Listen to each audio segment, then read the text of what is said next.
All right, we're getting close to the first practice that I want to teach you.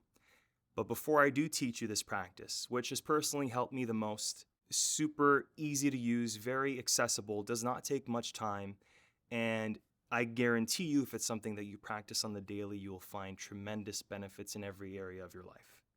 So that's a little teaser. So now let's go over Ashtanga Yoga, which is part of Raja Yoga. Let's go through these 8 steps.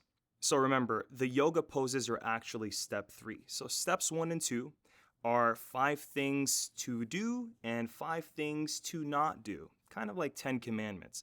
Now, the purpose of these 10 commandments, if you will, or yama niyama, the do's and don'ts, it's basically to clean up your life, right? So before you start practicing yoga, you got to start cleaning up the way you behave, the way you interact with people, the way you are in society, in your family, within yourself. It's developing good habits and cutting out bad habits because listen, if we're handing somebody a powerful tool, we want that person to be clean so that they can use the tool for good.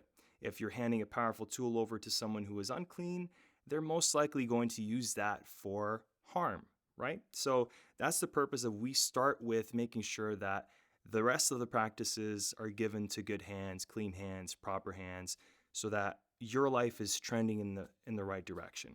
Now, step 3, the yoga poses. The yoga poses are basically the asanas. They're meant to bring a balance within your body, your physical body, as well as release all pain so that you can sit in meditation for longer periods of time, unbroken, pain-free, balanced, calm, centered. That gives you a little bit of a sneak peek as to the latter portions of the 8 limbs or the 8-step ladder. So meditation is going to be a little bit later on. So that's step 3, the yoga poses. Now, step 4, pranayama, which is technically breathing exercises, but it's also technically the manipulation of the energy within your body. Now, if you can see, we're going from the gross to the subtle, or from the more manifest to the subtler. So we've gone through the body, and now everything else is going to become less and less gross, more and more subtle. So if you look at science, you see that matter is made up of atoms. We can dive into the different parts of the atoms, how it's mostly empty space and all that. But if you really look, the subatomic particles, every part of the atom is technically a condensed vibration, right? So there's an energy to it, a frequency to it. And there is an energy portion, undeniably so, to your body, which is linked as well to the mind. Everything is in symbiosis, it's linked. So pranayama step 4, we take care of your energy through the breath. And I'll explain deeper when we get into that, how the breath is actually linked to the mind, the emotions, the energy, the physical body, and spirit. Step 5, pratyahara. Step 5 is basically the control of your senses or the withdrawal of your senses.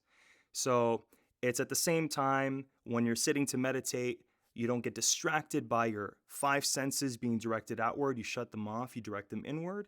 And in a very advanced stage, it's kind of like the conscious withdrawal of the senses, like you would unconsciously do at sleep where everything shuts off. You would consciously shut the senses off in a very advanced way. So in the beginner way, pratyahara is practiced by controlling the senses, not being distracted while you're meditating. Now, steps 6, 7, and 8 are all technically linked and deeper versions of themselves. The 3 of them together are called samyama. Step 6 is concentration, step 7 is meditation, and step 8 is samadhi or superconsciousness or bliss.